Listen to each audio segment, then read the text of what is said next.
Radio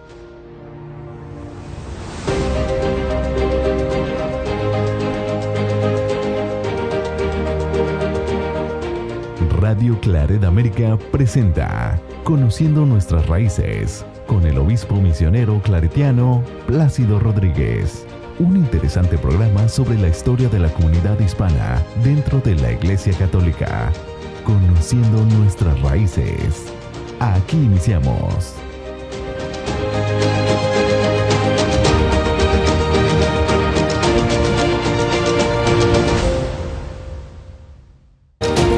Bienvenidos, ¿cómo están? Nos da muchísimo gusto saludarlos y poder estrenar un programa ahora en Radio Claret América. Estoy muy contenta, mi nombre es Laura Müller y el día de hoy estamos estrenando un programa, como les mencioné, Nuestras Raíces, conociendo nuestras raíces con Monseñor Plácido Rodríguez. Bienvenido, Monseñor. Gracias, y estoy muy contento de poder compartir con ustedes conociendo nuestras raíces, porque entre más conozcamos nuestras raíces, más contentos vamos a ser. Así es, y esto a mí que nos encantó de la participación del obispo Plácido es que vamos a tener la oportunidad de platicar sobre las raíces de la iglesia hispana en los Estados Unidos, cuál fue nuestro origen, cómo llegamos, inclusive de nuestra historia como inmigrantes, un poco sobre la guerra cristera. Bueno, son muchísimos los temas que vamos a estar cubriendo en este programa. Cuéntenos, ¿cuáles son sus expectativas del programa? ¿Qué temas le gustaría compartir con la audiencia? Queremos abarcar mucho porque nuestra cultura es muy rica y tiene mucha historia, y por eso es bueno de que en lo que vamos ya progresando conociendo nuestras raíces, nos detenemos en ciertos lugares, a veces con la emigración, a veces con la persecución religiosa, a veces con los valores culturales y así de diferentes lugares, pero queremos detenernos para saborear un poco lo que es nuestra cultura. Así es de que queremos conociendo nuestras raíces, pero primero de todo que quiero darles a conocer que soy su servidor, Monseñor Plácido Rodríguez, obispo misionero claretiano de la comunidad religiosa que ha acompañado la comunidad hispana desde 1902 aquí en los Estados Unidos, y también nos fueron siguiendo hasta que llegamos a South Chicago en 1926. También sigo siendo el primer obispo hispano de toda esta región del Medio Oeste y fui nombrado el día 31 de octubre del 1983, pero consagrado como obispo el día 13 de diciembre de 1983, el día después de Nuestra Señora de Guadalupe, aquí en la Catedral del Santo Nombre. Y entonces ahora mi situación es que ya he terminado. Después de 22 años en Lubbock, en Texas, ahora quedo jubilado después de 33 años de obispo. Y así es. Así es, y ahora pues nos tocó la dicha de tenerlo aquí en Radio Claret cerquita, y bueno, a la dicha para todos porque vamos a poder compartir todas estas historias. Hay un punto que acaba de tocar Monseñor que a mí me encanta, que es la historia de los misioneros claretianos dentro de los Estados Unidos. Para empezar, ¿quiénes son misioneros claretianos? Yo sé que hay mucha confusión para quien no conoce la congregación, y a mí, inclusive yo antes de conocer a los misioneros claretianos, cuando escuché primera vez el nombre, dije, ¿son de Santa Clarita o Santa Clarisa? ¿O quiénes son los misioneros claretianos, padre? ¿Y por qué no pensó en el vinito? Claret, vino Claret. Ah, porque no lo conocía, ese no lo he probado.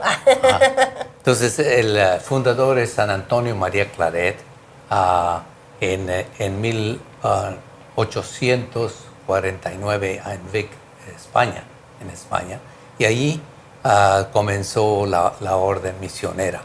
Entonces tiene un espíritu misionero, y entonces llegó primero a México, y luego de México se vinieron siguiendo al pueblo hispano, al pueblo mexicano, sí, para asistirlo ministerialmente, y entonces es como ha seguido la trayectoria de la inmigración del mexicano. ¿En qué año llegan los claretianos a los Estados Unidos? Los claretianos llegamos en 1902.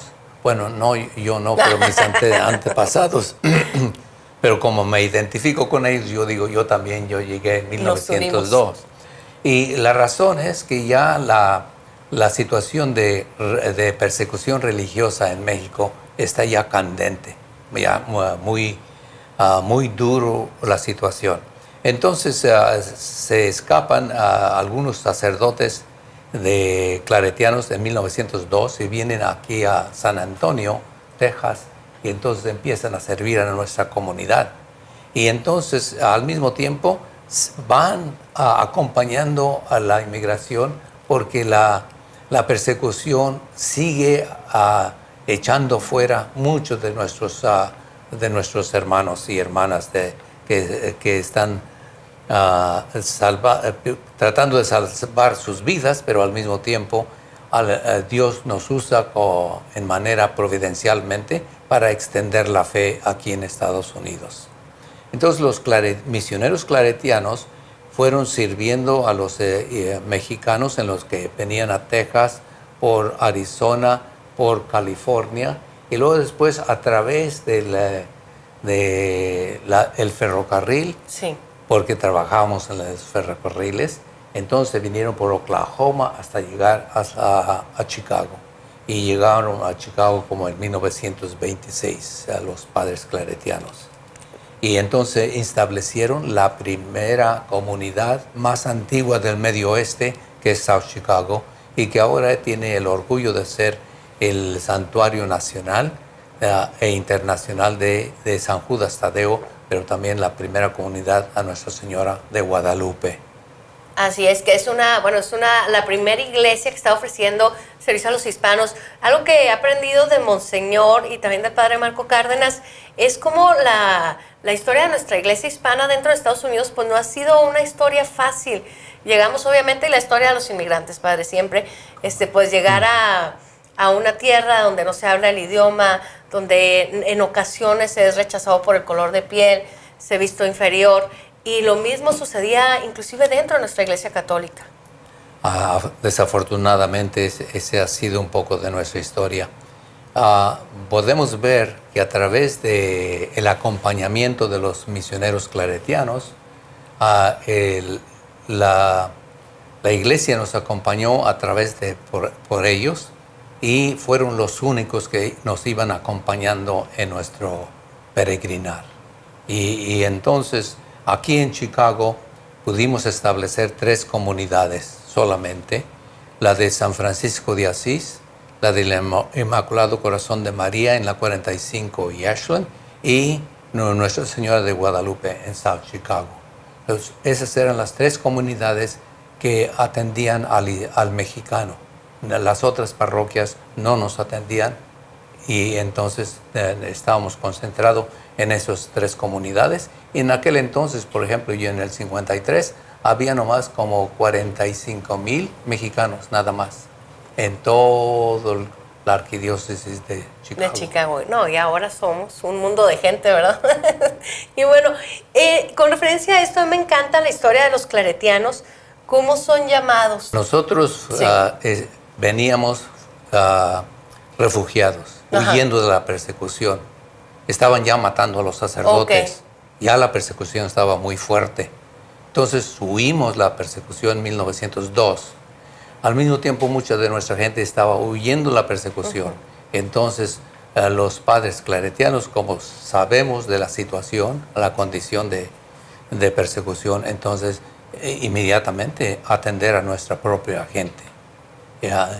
Y entonces, poco a poco, más sacerdotes claretianos estaban llegando, y al mismo tiempo como seguir acompañándolos, ya que venían a otros lugares, a Los Ángeles, a Arizona, Nuevo México, y entonces seguir buscando de dónde iban los mexicanos. Para ofrecer, pues obviamente, el servicio. Padre, usted tiene una historia muy interesante, Monseñor, porque llega usted a la ciudad de Chicago siendo un niño y precisamente Sí. viviendo esta persecución religiosa. Nosotros llegamos en 1953, el 13 de enero, y venimos, aunque ustedes no lo crean, todavía sufriendo los efectos de la persecución religiosa. Ya en Celaya ya no podíamos vivir en paz. Toda la vida estaba bien amenazada, y todos quedaron heridos en una forma u otra, menos a mí, no sé por qué. Pero todos quedamos amenazados, especialmente mi padre. Entonces mi papá nos trajo huyendo la persecución el día 13 de enero de 1953. Y entonces llegamos aquí a Chicago, alrededor de la parroquia de San Francisco de Asís. Y así es como tuvimos que comenzar de un día a otro, en medio invierno, sin ropa de invierno, sin saber lo que era la nieve, lo frío.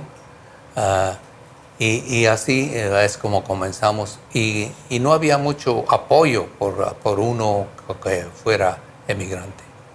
Así llegan ustedes. ¿Qué edad tenía usted? Yo tenía 12 años. 12 años. Y yo había terminado la primaria en el Vasco de Quiroga, en Celaya, Guanajuato. Entonces ya comencé otra vez aquí en el 7º grado, pero como era a la mitad del año, tenía que repetir. Entonces, el 7º y 8º grado. Su experiencia, monseñor, como inmigrante, ¿recuerda usted esa época cuando llega la familia? ¿Cuál era su sentir? ¿Sentía, no sé, disgusto o estaba feliz, extrañaba? ¿Cómo fue su experiencia de inmigrante? Con los ojos abiertos, porque para ver otra nueva cultura y como no había comida hispana, no habían tortillerías, no había radio en español, por televisión menos, porque apenas la televisión se estaba desarrollando.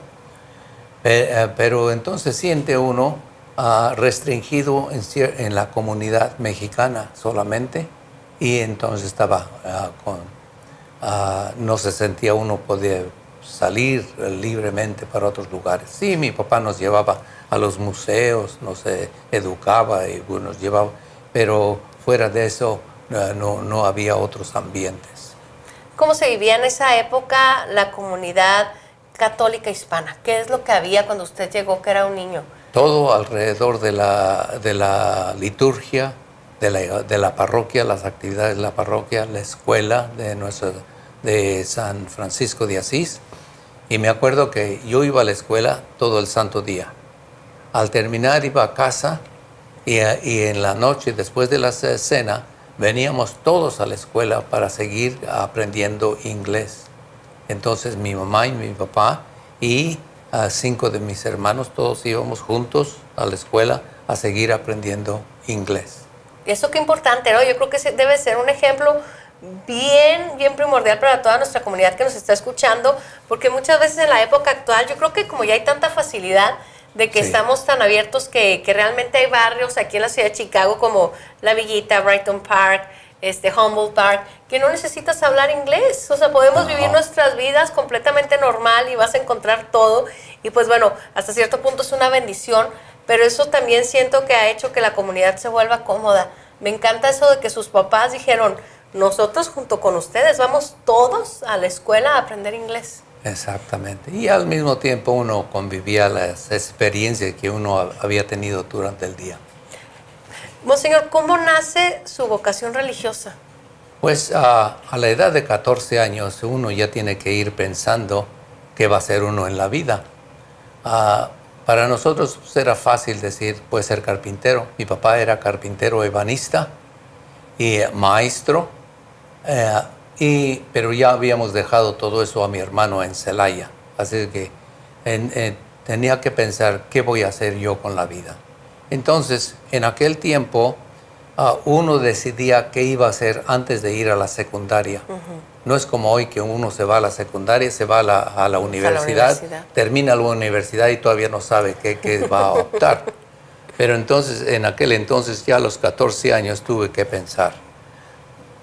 Entonces estaba pensando, yo quería ser una persona de alguna profesión, algo profesional, ya sea un licenciado, doctor, una carrera. Pero empecé a pensar en esta forma. Qué bien, cualquiera de esas carreras uno lo puede obtener, pero hay que hacer algo que no cualquier persona puede hacer. Y empecé a pensar, cada quien puede ser doctor, pero no cualquier persona puede ser padrecito, sacerdote. Y dice, pues me gusta eso. Y empecé a pensar en esta manera. El doctor cura las heridas, cura el cuerpo, pero el sacerdote cura el alma. Y dice, me gusta más eso. Un psiquiatra, un psicólogo, puede entrar en la conciencia del individuo. Y qué bueno. Pero el sacerdote llega a la conciencia del individuo y le afecta para toda la eternidad. Eso me gusta más. Quiero ser sacerdote. Y así fui a través de todas las profesiones y se me pegó la idea. Lo único, lo más bonito, lo mejor para mí es ser sacerdote, porque puede uno llegar y estar más íntimamente con el pueblo. Y así es como entonces ya le comuniqué esto a mi papá y a mi mamá, y entonces ahí con el padre en San Francisco, y ya me llevaron al seminario y amén. Y ahí, ¿cómo decide que quería ser misionero claretiano? No, uno no decide, simplemente uno va con lo que tiene enfrente y exactamente, no es como hoy. Hoy tiene que hacer unas opciones que por esta congregación, que si por otra, y que esto, lo demás. No hay eso, sino simplemente expresar el deseo con en la comunidad de San Francisco y amén, y ellos te llevan al seminario y no hay que hacer ninguna opción.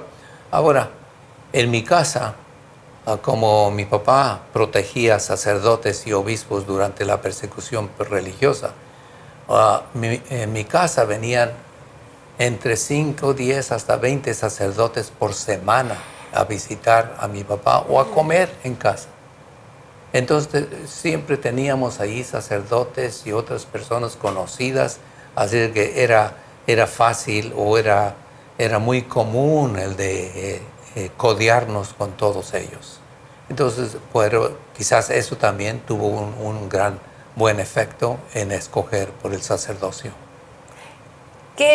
¿Cuál fue la respuesta? Porque no es solo usted la única vocación religiosa en su hogar, bueno, en el hogar de sus padres. Sí, en aquel entonces, en el 53, mi hermana Antonia ya era religiosa y estaba en Coyoacán, Coyoacán, México, el Distrito Federal, como franciscana misionera.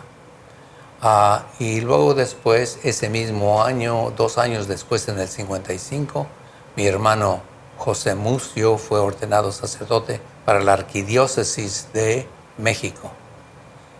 Después se vino aquí a Estados Unidos. Y luego, ya años después, con la restauración del diaconado permanente, mi hermano Simón fue diácono permanente aquí en la Arquidiócesis de Chicago. Ahora él ya ha fallecido. Entonces, y su servidor como sacerdote misionero claretiano y luego después como obispo auxiliar de Chicago y de Lubbock. Para una persona que no tiene conocimiento religioso, que nos escuchan a través de radioclaretamerica.com, ¿cuál es la diferencia entre un sacerdote, entre un obispo, entre un arzobispo?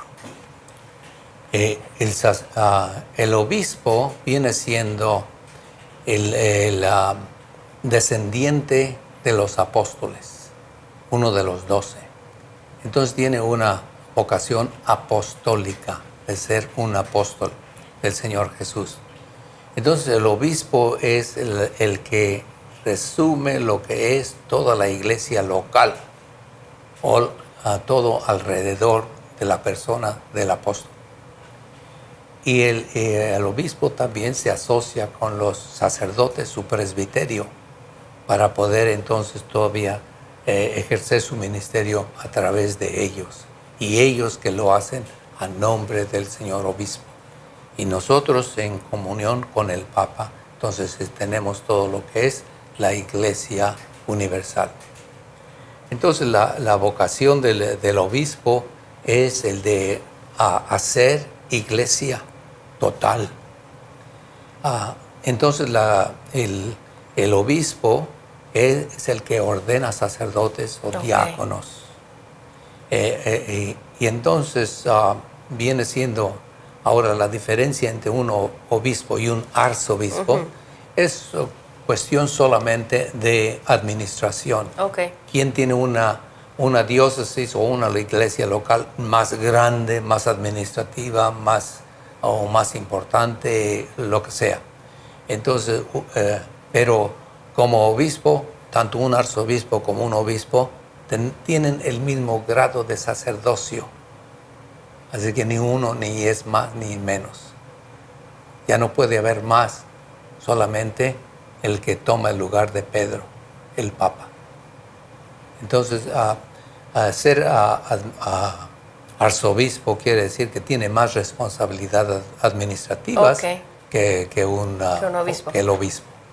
Ahora, usted como obispo, por ejemplo, ¿son los que van y eligen al Papa o nomás son los cardenales? ¿Cómo funciona eso dentro de la logística de la iglesia? Bueno, es nomás los cardenales que tienen cierta edad y son los que hacen la elección del sucesor de Pedro en Roma.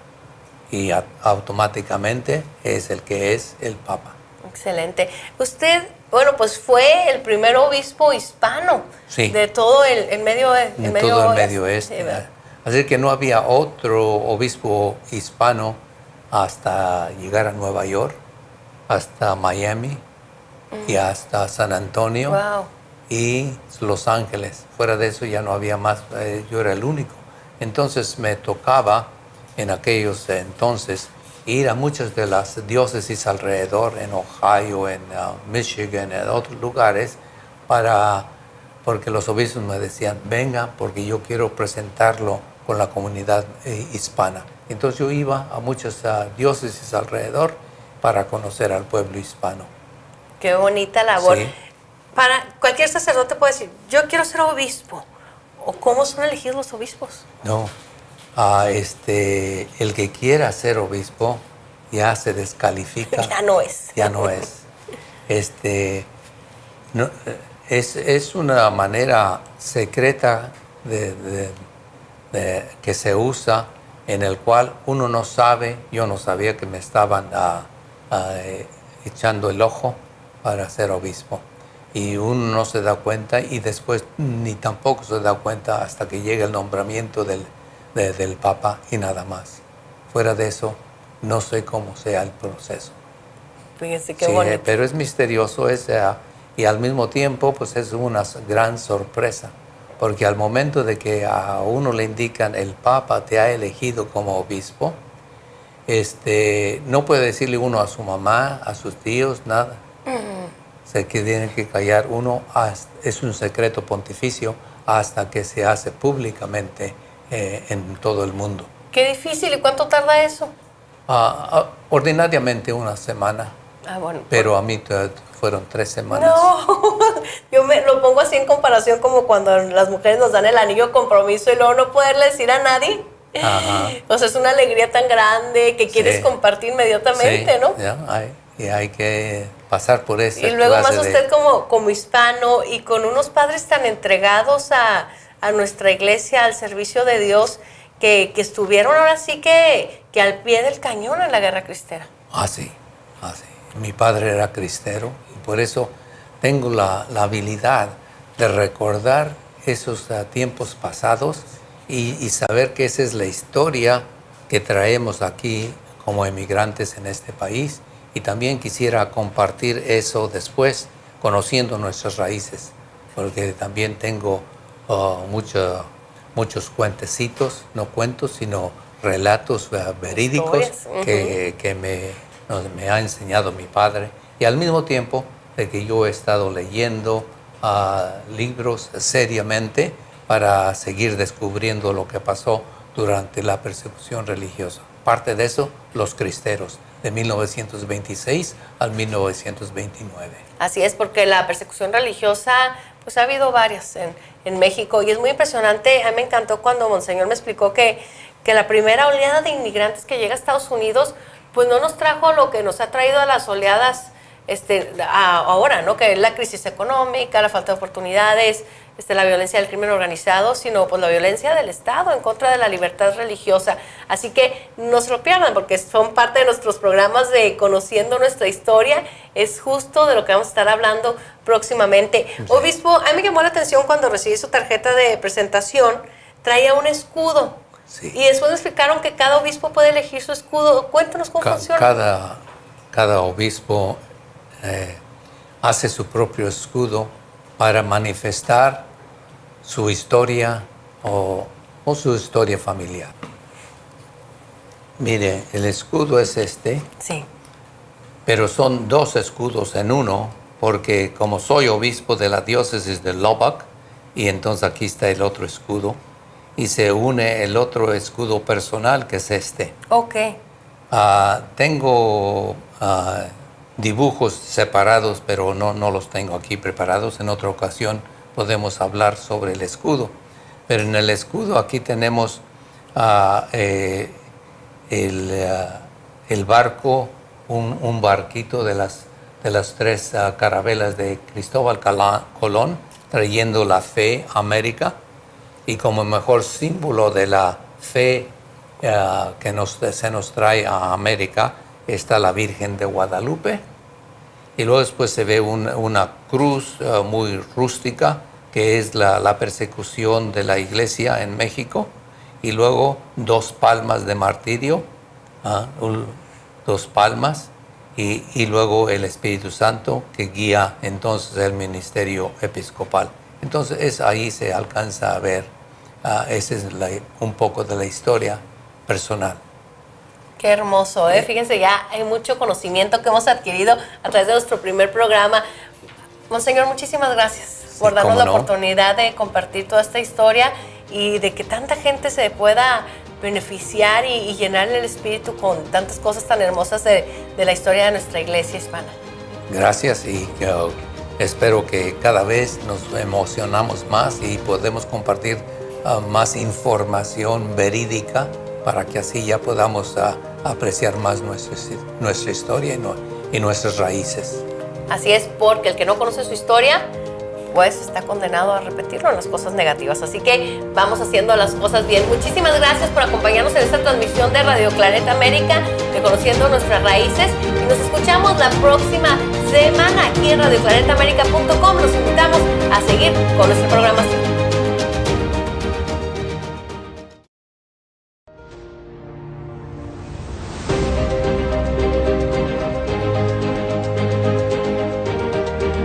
Radio Claret América presentó Conociendo Nuestras Raíces con el obispo misionero claretiano Plácido Rodríguez. Sus comentarios son importantes. Contáctenos en radioclaretamerica@gmail.com.